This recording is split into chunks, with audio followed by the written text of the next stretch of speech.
आज एक बड़ा सवाल जो दुनिया पूछ रही है वो ये कि अगर व्लादिमीर पुतिन ने यूक्रेन के खिलाफ इस युद्ध को जीत लिया तो फिर क्या होगा। इसके बाद पुतिन अगला कदम क्या उठाएंगे। क्या वो यूक्रेन में रशिया समर्थित सरकार का गठन करके अपनी सेना को वापस बुला लेंगे, या वो अपने अखंड रशिया के मिशन पर लगातार इसी तरह काम करते रहेंगे। आखिर पुतिन के दिमाग में चल क्या रहा है। इस समय रशिया और पुतिन के लिए सबसे भरोसेमंद देश है बेलारूस। बेलारूस न सिर्फ रशिया की मदद कर रहा है बल्कि बेलारूस के राष्ट्रपति अलेक्जेंडर लुकाशेंको ने यह ऐलान किया है कि भविष्य में सही समय देखकर वो बेलारूस का रशिया में विलय भी कर देंगे। लेकिन इससे बड़ी बात यह है कि बेलारूस के राष्ट्रपति ने शायद गलती से पुतिन की अगली योजना के बारे में दुनिया को बता दिया, या कह लीजिए कि उनके मुंह से निकल गया। बेलारूस में सुरक्षा परिषद की बैठक में लुकाशेंको ने अपने मंत्रियों और अधिकारियों को यह बता दिया कि यूक्रेन के बाद पुतिन का अगला निशाना मोल्डोवा हो सकता है। मोल्डोवा वही देश है जो एक जमाने में सोवियत संघ का हिस्सा होता था और वर्ष 2009 तक यहाँ रशिया द्वारा समर्थित सरकारों का शासन होता था। लेकिन इसके बाद मोल्डोवा में यूक्रेन की तरह ऐसी सरकारों का शासन आया जिनका झुकाव रशिया से ज्यादा पश्चिमी देशों की तरफ हो गया। इसलिए हो सकता है कि पुतिन पहले यूक्रेन पर कब्जा करें और फिर उनका अगला निशाना मोल्डोवा हो सकता है। Атомная станция – это страшнее ядерного оружия. Торрент-2, которые мы новые закупили, называют точки. Они, наверное, не секретные для натовцев, они все видят. Мы поставим С-400, который будет находиться чуть западнее Минска. Тысячи раненых прибыли в Гомель. Кричат наши беглые и прочее. ये बात हम आपको पहले भी बता चुके हैं कि पुतिन अब अखंड रशिया के अपने मिशन को पूरा करना चाहते हैं और इस मिशन के तहत वो रशिया की सीमाओं का लगातार विस्तार कर रहे हैं और मोल्डोवा देश इसी कड़ी का हिस्सा है। और इसकी दो बड़ी वजहें हैं। पहली बड़ी वजह यह है कि मोल्डोवा नेटो का सदस्य देश नहीं है, इसलिए अगर रशिया वहां अपनी सेना भेजता है तो नेटो देश यूक्रेन की तरह उसे भी बचाने के लिए नहीं आएंगे। दूसरी बात, मोल्डोवा के पास कोई बहुत बड़ी सेना भी नहीं है और रशिया चाहे तो कुछ दिनों में नहीं बल्कि कुछ घंटों में उसे सरेंडर करवा सकता है, क्योंकि मोल्डोवा के पास सेना बहुत ही छोटी है। उसके पास गिनती के 19,000 सैनिक हैं केवल, जिनमें सक्रिय सैनिकों की संख्या तो केवल 6,000 है, जबकि रशिया के पास 8 लाख सक्रिय सैनिक हैं।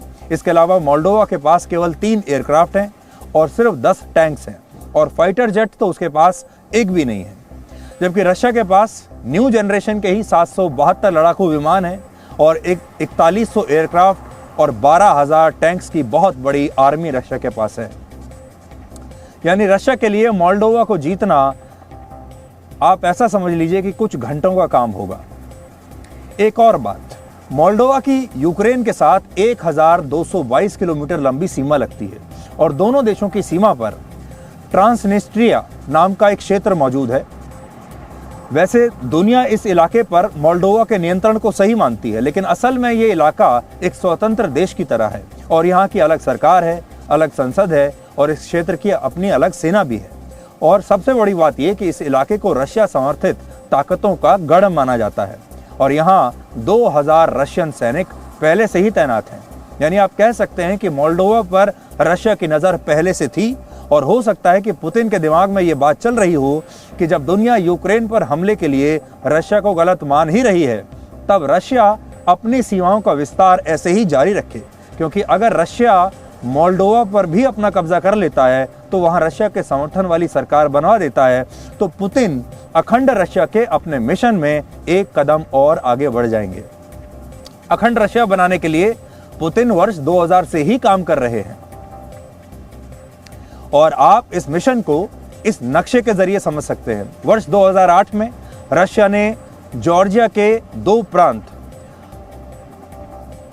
अबकाजिया और साउथ ओसेटिया को स्वतंत्र देश के रूप में मान्यता दी।